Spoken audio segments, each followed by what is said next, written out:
Kweli kuanzia siku ya jana majira saa 7 usiku tumemshikilia meneja wa habari na mahusiano wa timu ya Yanga Ali Kamwe, na tumemshikilia kwa kosa la kutoa lugha chafu kwa viongozi wa serikali, na amefanyiwa mahojiano toka jana tulikuwa naye, na mpaka muda huu wa mchana ninavyozungumza ameachiwa kwa dhamana na atatakiwa kuripoti kwenye kituo cha polisi tarehe 21 kwa taratibu nyingine za kisheria ambazo zinaendelea. Ni maneno ambayo yalionekana kuwa sio maneno ya staa, kwa maneno ya staa hususan kwa kiongozi, kwa namna ambavyo amekuwa akiyatoa, na pengine alikwenda kumdhalilisha kwenye utu wake kama kiongozi kwa namna ambavyo ameyazungumza.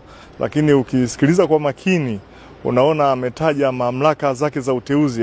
Kwa hiyo amefikia hatua ya kutaja mamlaka ya uteuzi ya mkuu wa mkoa, kama vile akionyesha yani mamlaka labda ilimteua labda kwa mapungufu fulani. Kwa hiyo kulikuwa na lugha ambazo hazikuwa za kiwana michezo. Swala hili tunaliondoa kwenye utaratibu wa kawaida wa kimichezo, na ni kosa ambalo amelifanya ambalo linatakiwa lishughulikiwe kwa mujibu wa sheria.